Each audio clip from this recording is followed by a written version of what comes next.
region. That's cool. Yep, Krakowie, there we go. Anyone going further north? Auckland, Monterey. North Shore. Yep, cool. Whangaparā, nice, welcome, thank you. Taupo, Rotorua, awesome. There you go. Lower Hutt. Yep, there we go. Wainui, there we go. Anyone from the South Island? Wairarapa. Awesome, cool. So that side of the tower works, that's cool, awesome. Excellent. What else? The charging system. Charging system. Yes, So you want to be able to charge that through your vehicle, like through your As an alternator as option. you're driving. As an option. Yeah, you will be able to, but knowing that, generally speaking, then the charge capability is slow, and it's only when you're driving. That's the only downside to that. But as it is, you'll be able to get 7 batteries a day charged from one of there. So potentially by just the amount you do drive around, you may get enough charge back into it, maybe to add another 2 batteries throughout the day. But it's not going to be a fast system getting into to charge it up, unless you maybe get complete. My understanding is a solar conversion on a trailer. You can get a solar conversion kit for around $1,000, I believe. Yeah. And Quote I got was about 2.5 for solar. Yeah, so that includes That's the panel inverter included. and then you can set it up and wire it. And that's so that those sorts of options are available in New Zealand already. Yep. Something to consider what you do with that. That's the power bank. So that thing there is a power bank for Charge it up at home. recharged. And the solar option comes into it when you're carrying your other chargers, or to recharge your power bank if you need to. So, just a follow-up question, just on the power bank. If you've charged your power bank up, how long would it take for you to charge a standard AP battery on a fast charging charger? So we're going to show you that charger that Ross just had, the previous one. This one here. You want to stay on that slide? Yep. Or you want to go back to the previous one? Either or, it's the same charger. Right? Yep, this one here. So this is a new charger that's coming out for the, so you're looking at charge time as low as 10 minutes. Yep. So this is a super fast charger. So the benefit of switching batteries, that All Pro battery is going to be a massive game changer for the industry. Tabless, which means, so you're charging batteries, but the restriction is your input and your output, right? So having a tabless, no tab, means you've got a full free channel of charging capability and extrusion capability. It can go in and out so much quicker. So your charge times are significantly less, but there's new chargers that are coming out that are going to be super fast chargers. You chuck the new batteries into existing chargers, your charge capability is not going to be as high, as quick as a newer charger. So they've been adopted, they've been brought out in line with the new batteries as well. Yep. But you're looking at as low as 10 minutes. That's good.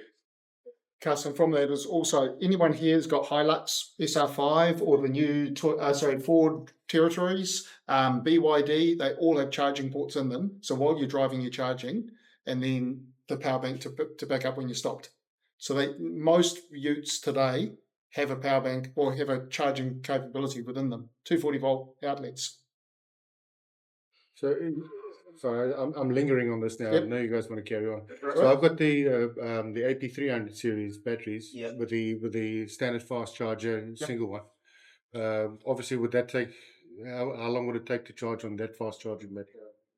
You can't charge the AP battery with the rapid charger. It's the battery itself. So the old, or sorry, not old. No, the I want to current plug my charger into that. Yeah, okay. Oh, sorry. Yeah. Take the same what it does. Same time. All right. Same time. Same time as what it does. Oh, right. Okay, I got Yeah. you. Got you. It's the new, Sorry, it's the that's new just portable battery, power. the tablets, the new battery. What it's all about is the amount of circuitry within it. So you've got 2 cables running into the battery, and the diameter of those cables is how much power you can put into it and how much you can take out at any one time.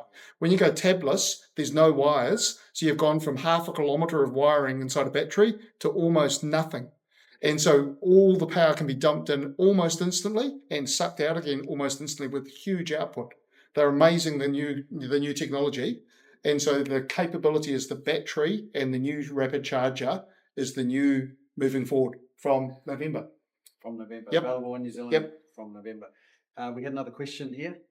I was just trying to get my head around. So you're talking solar panel, then you're plugging this into the solar panel, and then you're plugging the battery thing into this. The charger into this. Yes. So solar All- panel all system. within your Solar truck panel somewhere. system is generally an inverter.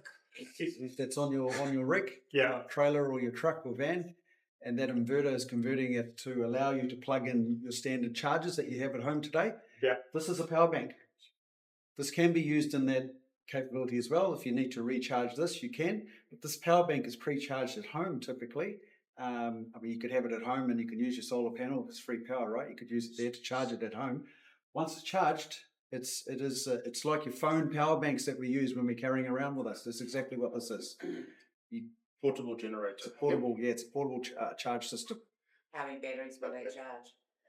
Seven of the new style. 7 of the new ones, yeah.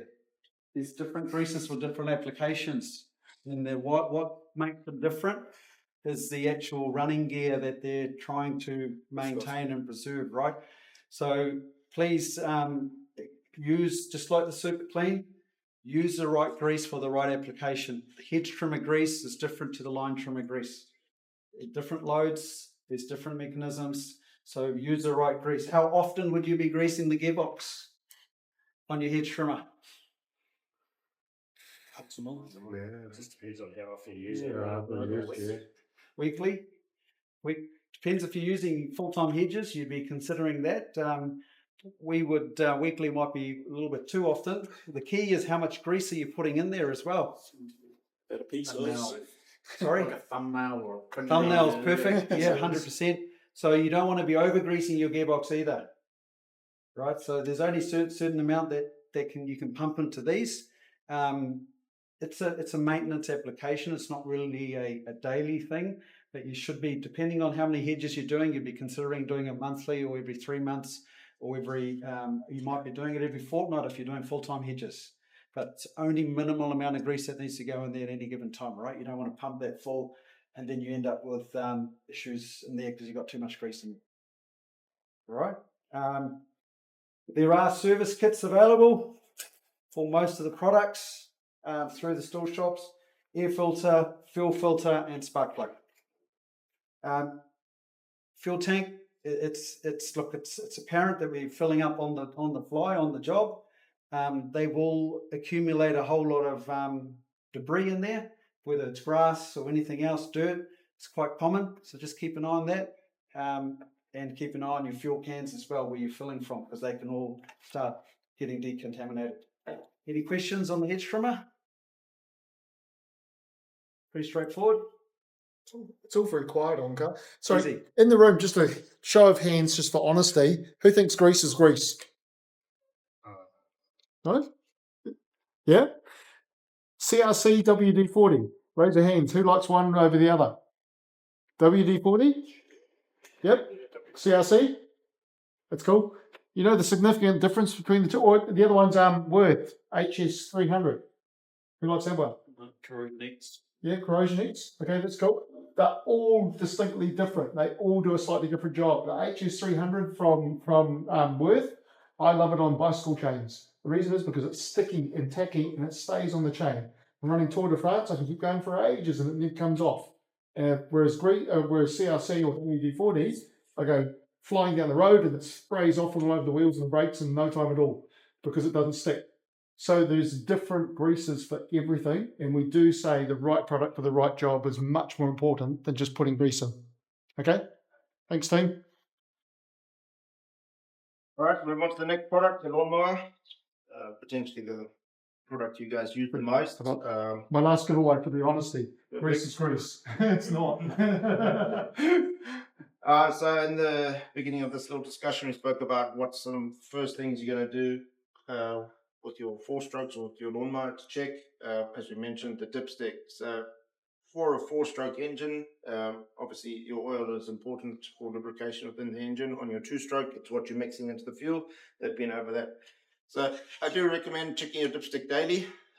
There's opportunity where seals and stuff within your mowers can perish, and potentially whilst your last mowing in the last property, whatever, all your oils come out your machine. When you come to start the next day, there's a possibility that there's no oil left. Plus oil does start to get less within the machine. So you just want to check oil. Basically, all I've done, taken the dipstick out, wiped it out, put the dipstick back in. You can have a look on your dipstick here. As I'm sure most of you would be well aware, there's an indicator marker to how much oil you should have in your unit. As far as spare oil is concerned, again, all of you should probably be carrying that with you. You're just going to top it up every now and again in between the times that your machine gets an actual service.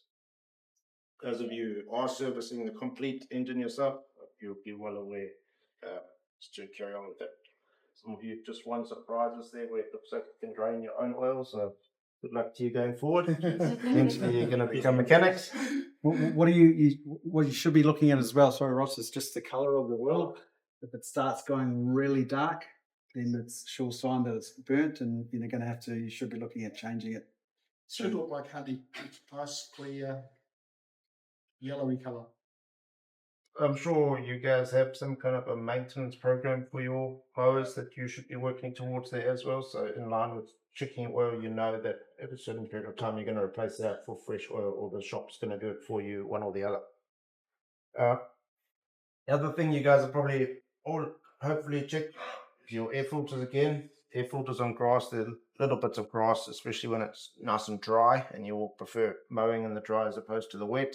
You'll find there's a lot of debris that blow up around. You're going to get up in and around your air filter. Again, quite a lot of the time you end up behind your pre-filter in this area here. The machines that have the pre-filter, it's generally because that's where all your debris is going to end up. So you want to clean that out from time to time. These are paper filters, so these ones here you definitely can't wash them. The other thing to note is that how many of you have ever had one of these that's gone black? Like black, wet? Just one of you? It must be more than you should. All right. No, I mean, the only one guy's stuck the hand up here. Yeah, so we'll talk about in a moment about tipping up your machine and which direction and how to tip it up without getting the Just oil pull into it over your... upside down. Sorry? You just tip it upside down. When you're sharpening the blades. No? You can. All right. So in general care, I mean, you want to try and clean out the areas. Basically, generally, for most of the time, I just tell people use a little brush. For those of you that have some compressed air, if you wish to blow around, knowing that sometimes with compressed air, you do blow stuff into places that you don't want to get it in. Don't always recommend water blaster or water into your lawnmowers, because the chance of you getting into the places again that it shouldn't be is another problem. So basically, if you're using these all the day, you'll know that you're getting stuff in everywhere. Try and brush it out. You're just brushing it out so that you don't get more and more. The time you get more and more, obviously it's your heat is where it's all sitting. It's all going to heat up. There's chances are that with your muffler, that even the chance that as it's all there, it can catch on fire. All of those kind of preventive things, you're just going to be brushing it off, try and prevent that going forward. Is that something you guys are doing already? Just brushing off your machines or blowing them off from time? Some people would normally either just use their blower and sort of at the end, before you load up into your trailer, give it a blow off. That's just all helps in time, just to looking after your units. Something simple like that. So that take care of the top. Now, to get up underneath, how do you guys generally do it? Tip back. Just Tip it this way. To the dipstick side. So fold the handle back and tip up. It's got a foot. Awesome. There we go.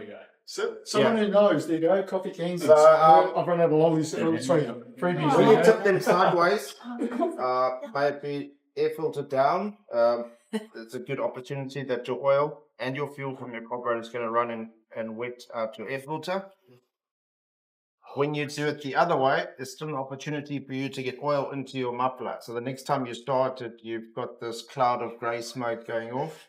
And secondly, what you've done is you've now emptied out your oil compartment. So that's why we're checking our dipsticks to make sure that we still got enough oil for our engine thereafter. But as the clever man alluded to, on the Stihl mower, fold the handle up, tip the machine backwards, and you can get it underneath. So what?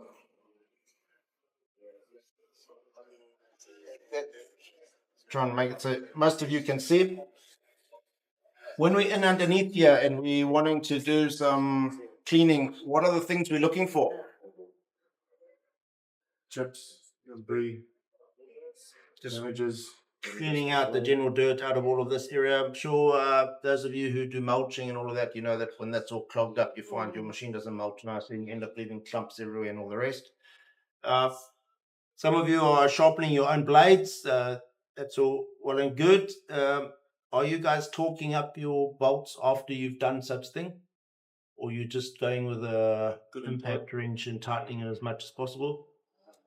So just talk up with With the actual torque wrench? So I do recommend using an actual torque wrench, especially when we started talking about the battery ride-ons and the like. The torque settings and all that's all really important.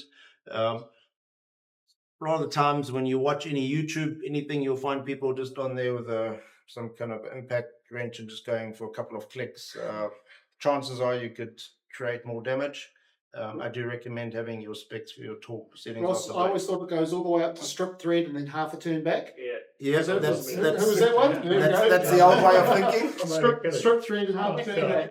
All right, but when we're doing all our general cleaning, obviously we're looking for any dents or anything of a like. We're looking at our blade to look if there's any big nicks or if it's looking at our shape. But the other important thing that we're looking for is actually on the shaft. Quite often we're mowing in places that we don't have control what's on and around the lawn, and you find there's a little bit of fishing line, string, whatever it may be. Carriage trees are generally your machines cut out sometimes when you go over it, all of that. What happens is it all ends up wrapping itself around the shaft. Now, on this particular one, because it's got the drive unit there, there's a belt, so you don't necessarily see it the same as some of the others, but those who don't have a drive system, you can generally see right up to the engine seal. What happens is all that debris that's around the shaft normally works its way up and gets to the bottom engine seal, and then as it's spinning, so it still keeps moving, it cuts into the seal, and that's what I mentioned, that you've got an opportunity that all your engine oils come out the machine whilst you're mowing. That seal is one of the things that gets damaged quite easily by debris up and underneath the machine. So if you have a drive unit like this, if you are doing your own servicing, it's probably recommended that when you do your blade, take that off, have a look around the back. If you can feel in there, try and feel more often. But those that don't have anything on there, you should be able to see daily and try and cut out. If you know you've gone over some string or something of a like, get that out as soon as possible. Otherwise, it can cause a lot of damage for your mower.